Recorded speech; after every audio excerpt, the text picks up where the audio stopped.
Different era. Yeah, different eras. Welcome, I think. Welcome to Welcome. Freightonomics. Yeah, yeah. Welcome to Freightonomics, where we discuss the freight world in combination with the macroeconomic environment and how they interact and break down what we see in the marketplace and how that's going to manifest itself in the forms of transportation, movements, rates, and all of the things that it involves. Zach Strickland, Director of Freight Market Intelligence here at FreightWaves, here with, as always, Anthony Smith, lead economist and director for market experts. Yeah. So, Anthony, we've got a pretty good little roundup today. We've convinced Will Sehestedt, Vice President How do you spell that? of Associations and University Development, to come on and kind of open the door on what goes on in that government, that policy-making world. Obviously, it's a hot button topic for a lot of transportation providers out there, as there is a balance between regulations and free market and all this kind of stuff. And obviously, that is always something fun to talk about. Yeah, and Will is one of those guys that I'm always impressed when I hear some of his background, and then I think I know what he's done in the past, and he'll tell me like a whole nother story. And I'm just like, okay, Will, you've lived so many different lives at so many different areas, and I think that's just the DC way as well. It's just so many opportunities, so many people coming in and out of that city. Yeah. He's obviously had a ton of experience. But before we get into that, let's thank our sponsor, Amazon Freight, who knows you need more than another truckload services provider. You need a partner that can help you navigate the world of logistics and plan for the future. Amazon Freight is helping shippers move their freight simply and reliably, while backed by the innovation and expertise that's in the DNA of Amazon. Whether you have a few truckloads to fill or thousands to move, Amazon Freight is your partner for the road ahead. Visit freight.amazon.com to get started. Freight.amazon.com. That's right. There it is.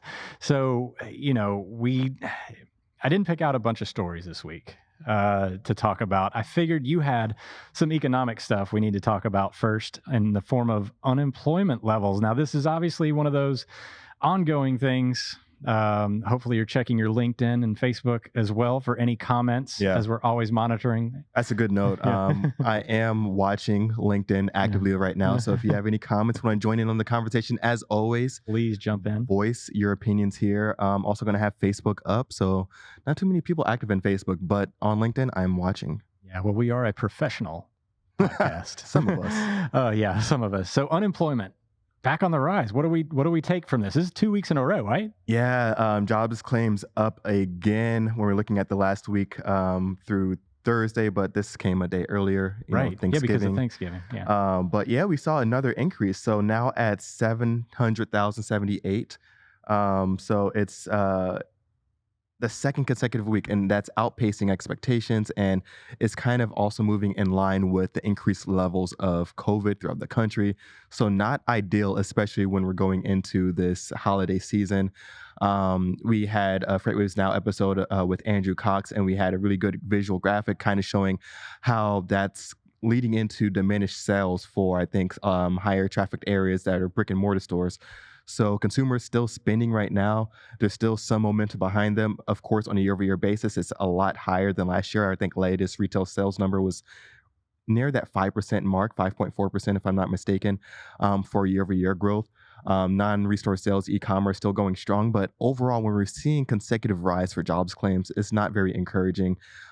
We have seen consecutive decline for continued jobs claims, which shows individuals that have filed for unemployment benefits consecutively. So not just, this isn't the first time they're applying once more, and that's starting to go down on a consecutive basis, but a lot of those benefits are just expiring, and they're going into those extended benefits that were put in place by the federal government not too long ago. Yeah, and we're coming up on that expiration. We're going to talk to Will in a minute about what that looks like moving forward, as we appear to be kind of in this stalemate of Congress trying to figure out how to take that. And they've just gone on vacation. They just up and left. Yeah. So, we'll see you in 2021. Be nice. Yeah, a whole month.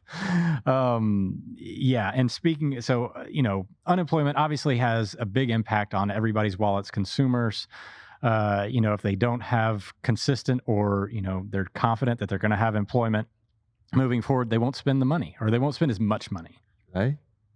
just hear you say something about consumer confidence. I did. I Oh did. my goodness, I 2020 did. is crazy. Yeah. Well, I mean, we're all getting real cuddly here, but uh, consumers are pretty confident right now. Yeah. They're very confident. They've been spending a lot of money, and it's about to be what is traditionally the biggest retail sales day of the year, called Black Friday. Yeah. And it's because of the accounting practice of going into the black. Hmm. Supposedly, I've read a few other explanations of this, but there's the red and the black, and you go into the black, you're profitable, et cetera. The red, you're not profitable. And this is where they shove a lot of their confidence, and they're making their yearly budgets and their figures and their revenue figures is the sales that they make on Black Friday. Yeah. But this year's a little different.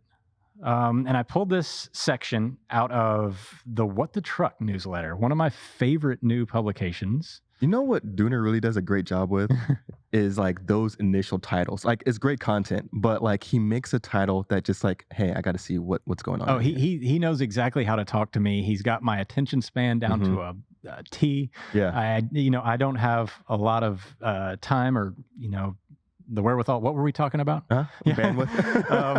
Yeah, to get too deep with too many headlines here, but he definitely distills it down into something that I can pay attention to, and it takes me no time at all. But he basically embedded a survey in there about Black Friday, and they surveyed, I believe it was. I'll get to it here in a second. Transfix surveyed, shoppers about what they're going to do this Friday, and it said that 84% of shoppers do not plan on partaking in in-store Black Friday events. Now, that number is shocking to me. 84%. Wow. No brick and mortar. Now, the big question is, how much of that has already been offset by, the early Amazon Prime Day and all these sales that have been going on consistently since probably about early to mid-October. Mid-October, I guess, is when Amazon Prime Day, October 14th. I think that's right when I start to see advertisers say, hey, Black Friday level deals in place now. Start shopping. And so that's really going to, like you said, prolong that holiday buying season and really kind of make up for that one, blockbuster day for many brick and mortar stores. Yeah. But the replacement for these brick and mortar stores, it doesn't mean that they're not going out. Yeah. 72% of them plan on doing curbside pickup. So they are going to get out of their house a little bit more. So you know what that means. Have you ever still get those 4K TVs? And they are going to road rage. Yeah. Why are TVs such a big Black Friday item though? So, industry secret, like those TVs are made specifically for Black Friday. It's not like you're getting the same TV that you get in June. They've developed these TVs specifically for these Black Friday sales. Gotcha. In most cases.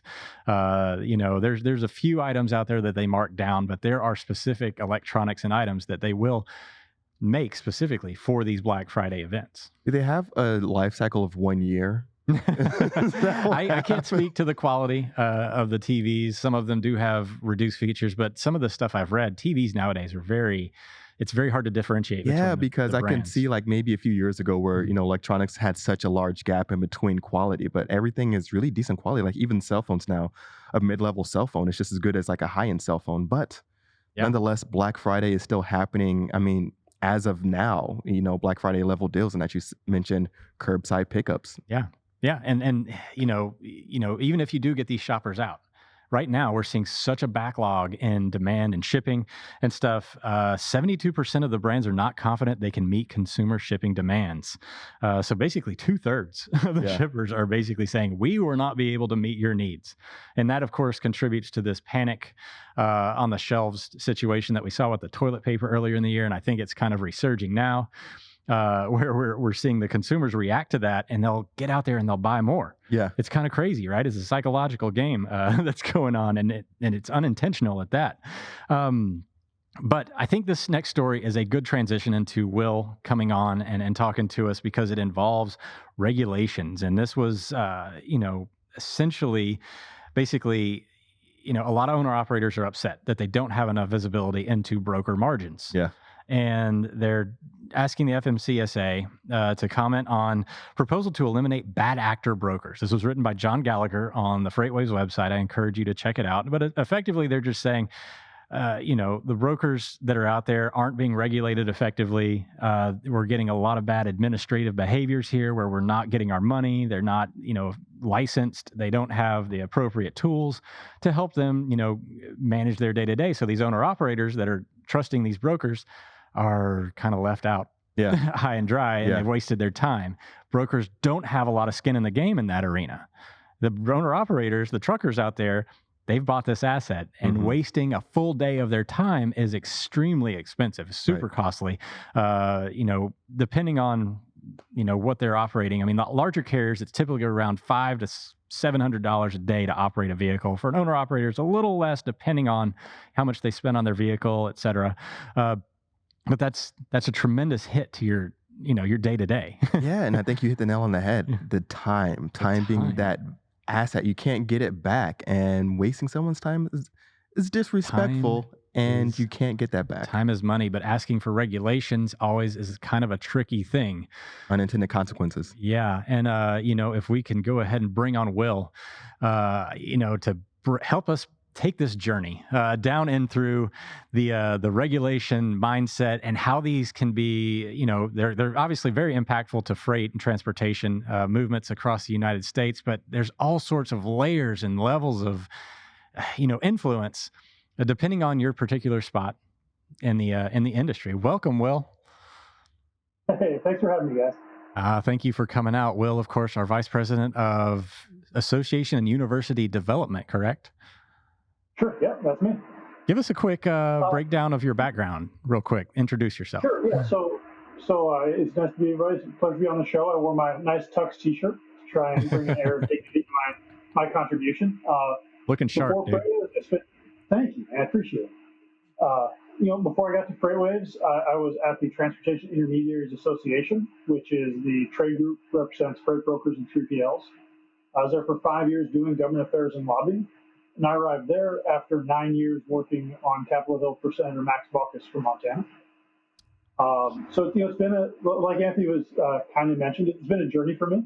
Had a great opportunity as I've grown up professionally to be around a lot of smart people, experience a lot of different perspectives on different issues, and it's kind of fun to bring those perspectives to bear on something like John's article for the public comment and information gathering. Yeah. So walk us through this a little bit. What is this? What's happening right here? Sure. So this is, it's the really when government's working right, it's taking into account public opinion, collecting facts before it proceeds with the rulemaking on any kind of petition or advocacy. In this case, limiting a bad actor brokers, it's the benefit of those owner operators and the small fleets and any trucking company that's subject to working with an intermediary, where they might lose efficiency, lose time. Of course, is valuable, and this is a valuable investigation for the broker and 3PL community too, because no one benefits from having bad actors that may soil the reputation of intermediaries, may make things move less efficiently. Because eventually, every cost of transportation is going to be borne by the consumer. Yeah, exactly. We'll end up paying more for our products, et cetera, the more that we have inefficiency in the marketplace.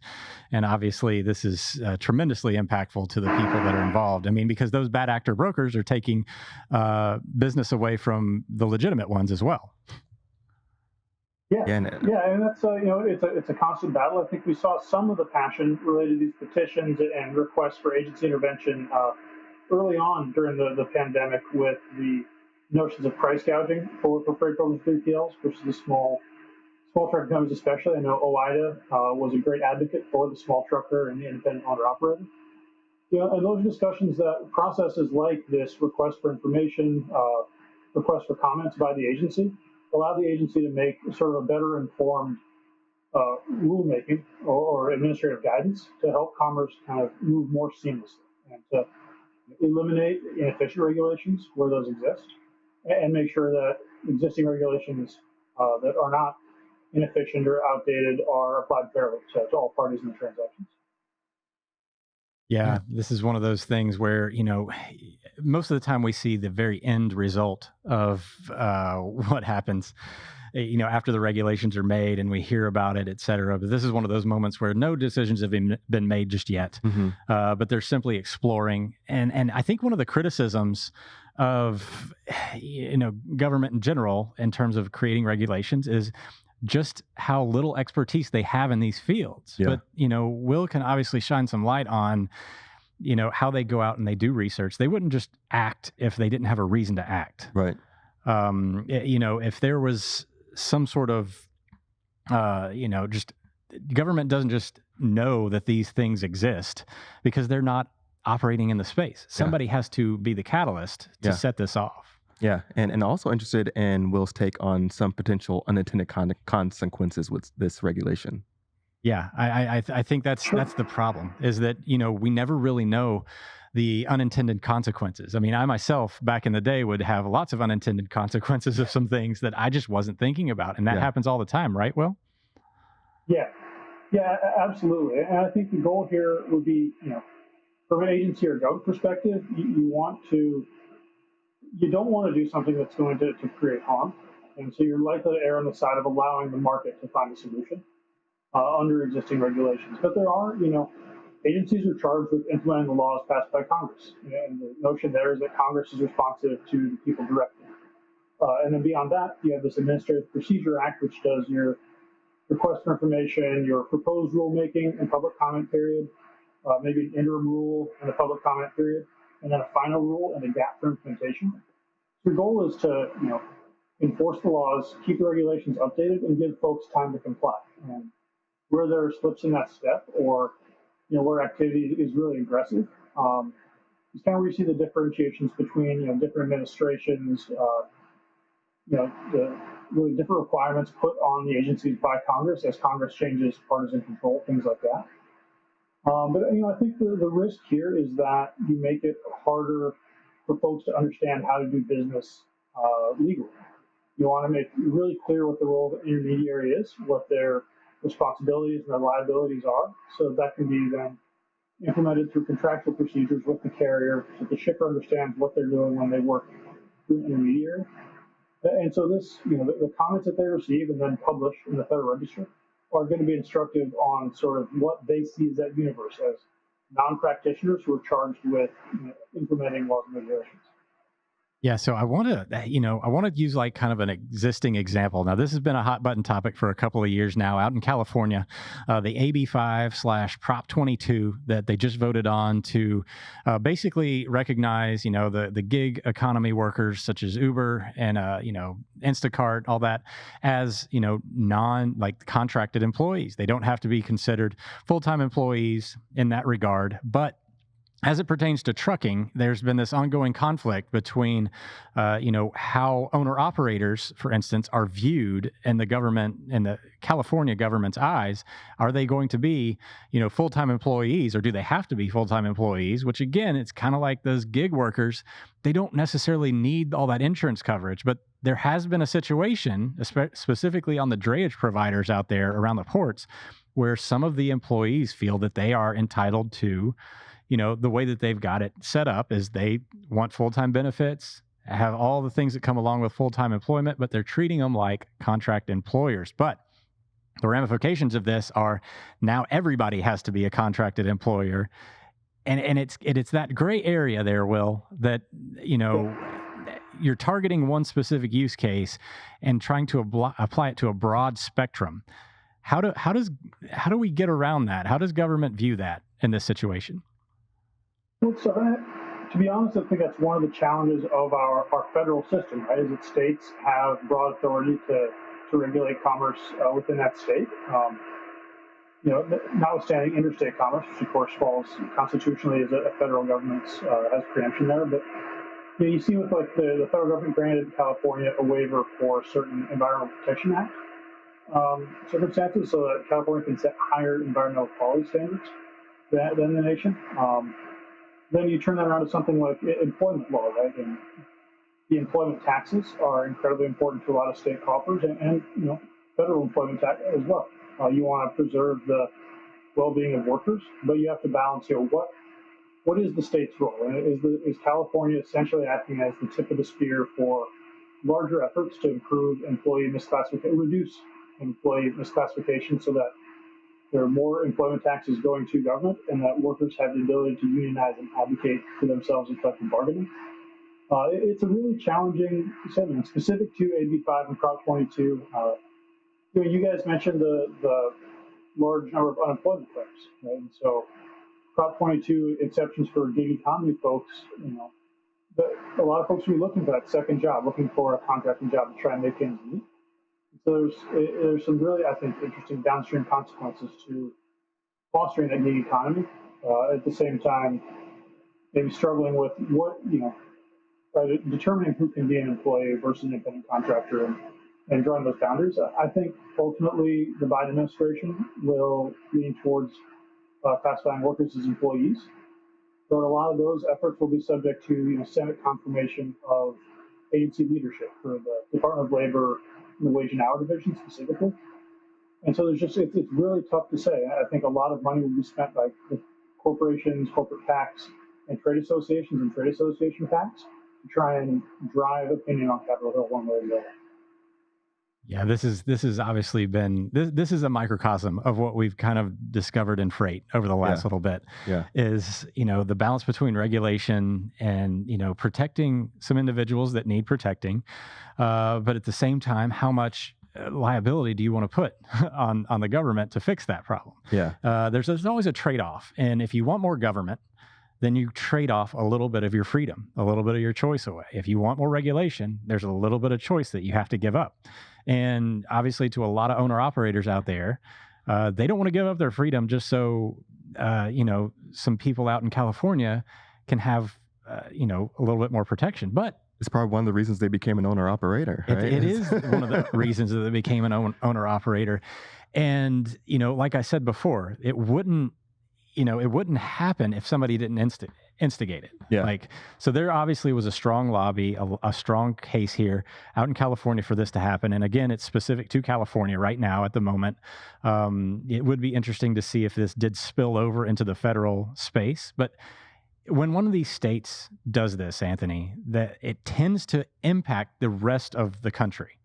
Yeah, and it's unfortunate. I mean, when it comes to anything that increases regulation, it's always unfortunate when we see a federal sweep, a nationwide sweep on these kind of actions, because each state is going to be different. There's going to be different types of local economies, different types of market levers that are being pushed and pulled throughout the country. And so when we have these kinds of federal sweeps, it's really unfortunate because it's not going to be a Band-Aid that's just going to fix a certain problem.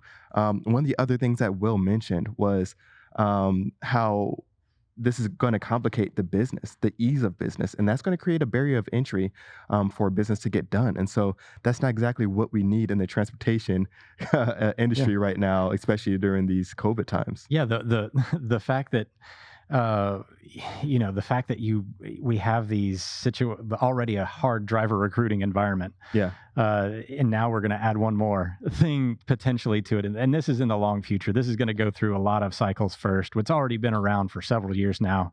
But let's bring Will back on here. And I just want to get your quick thoughts, Will, on, we just changed our president. President-elect Biden's now going to take on the role in Oval Office.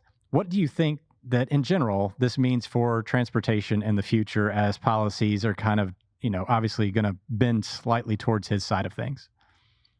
Sure. I mean, I think, first of all, government is, and governance rather than government and regulation are very slow-moving ships to turn. I mean, I think if you look at something like the Drug and Alcohol Clearinghouse, that was first authorized in MAP 21, which was passed in July 2012.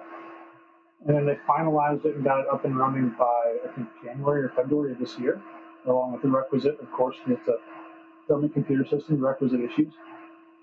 And so I think things won't change quickly. We have 2 months until President Biden is sworn in. And after that, you're looking at probably 4 to 6 months to get his cabinet and administrative executive agency leadership sworn in. There are certainly a number of priorities outside of transportation that he'll probably want to take on, depending on the composition of the Senate and the House. That sort of divided government may be a boon to folks that don't fear a lot of regulations. In that, I don't think that Congress will move particularly quickly. It tends to be a deadline-driven entity. So you're looking at the current highway bill extension that goes through the end of September next year would be probably the first opportunity for any kind of transportation policy bill. That'll likely be tied up. I know the only thing Congress would come back to do in December is likely pass some type of omnibus spending bill. And I know House and Senate have come together and agreed on the spending levels. But once they do that, that'll mean that there will be a spending cliff and an authorization cliff for transportation specific to roads and bridges in September 30th, October 1st of next year. So that would be the first time that maybe they revisit something legislatively. It's also very likely you just get a kind of kick the can down the road extension. And then, like I said, with Matt Tremolo and the Drug Alcohol Clearinghouse, you're looking at several years before regulations required by Congress are implemented through a public comment process by the agency. So I wouldn't have too much anxiety over burdensome regulation in the short term. Right on, right on. Well, thank you so much for joining us today, Will. Keep in touch as you do. Absolutely. Thanks for having me, guys. Yeah, keep those DC regulators in line too. Well, the government, as usual, that's one thing, I guess, that's a good takeaway from this too, is that it takes a lot of time. Yeah. For things to change on Capitol Hill up there, to get any kind of pervasive or any kind of movement up there. He's talking about this guy's going to come in and he's going to have to set up his house first. Yeah. He's got to have cabinets and all this kind of stuff setting up. And, we're not going to see dramatic changes. Yeah. Yeah. Right and that's one of the key things I would hit in back in my economic advisory days for executives. I would always say, whether we have these regulations or not, business owners are smart and they're going to find a way to adjust one way or another and really. But they just need to know the rules. Yeah, that's exactly it. Mm-hmm. Yeah. So if they're going to change the rules, and that's one of the things that's been lagging this year is that business investment. And now I guess the common sentiment, if you will, common feeling is that, and whether or not this is fact or not, which is again, why another reason I'm pointing this out, is that when Democrats are in office, they discourage spending because they increase taxes in favor of more government, et cetera. Do you think this is accurate? I think. And do you have any stats or facts? Well, I don't have any stats right now, but I do think whether it's either a Democratic or Republican in office, a lot of it's going to still be the same. Yeah. Money's going to go and be taxed at different levels, whether it's going to be corporate tax or tax on the people, or just federal spending on defense spending. And so it's just, where is the money going to go? And I think as we've seen, whether it's going to be Republican, Democrat, that federal, that nationwide debt is still just skyrocketing. Yeah. Yikes. I think we can all agree, though, that we want the economy to grow. Yes. I mean, that would solve any taxes yes. whatsoever if the economy grew. So to wrap things up this week, Anthony Smith, got a little topic for you to get us in the mood, not for Christmas because it's too early to talk about Christmas, but for Thanksgiving. What is your favorite side for Thanksgiving? Baked macaroni and cheese. Baked macaroni and cheese. You know what? I'm going to give that to you, but I'm going to say collard greens done right, cooked. Done right is key. With bacon fat or hog fat in there, the Southern way, like Grandma used to do. So to make sure that they're not healthy, that's what we really want to make sure, is that we've made something green completely unhealthy for you, but it tastes just like this salty deliciousness. Yeah. I'm going to go ahead and accept your mac and cheese, though, because that's obviously indisputable. I'm taking collard greens as well. That's a solid pick. Yeah. What's your favorite way to have turkey? I don't know. What are the options? Smoked, fried, or roasted in the oven? I'm going roasted. Roasted in the oven? All right. Also, hot take, all the holidays should be condensed into either one day, a weekend, a week, or a month. More efficient that way. I recommend July. I'm almost like, yes, except for the fact that I like my holidays. Now we're only going to get one day off versus the spread out 6. Maybe an entire month off, the entire month of July. Take it off. I don't like it. 4th of July, Christmas. I like to spread out my holidays. This is ridiculous. Thanksgiving. The whole month of July. You know how much I'm going to forget in a month? Nah. With that you much? got the whole month. Oh man, you'll lose me. Exactly. I'll be in the Caribbean somewhere. Starting a Good. new life. You got time. Shut it down. Well, they do that sort of in China. Right. Chinese New New Year. Year. Yeah. You guys drink more.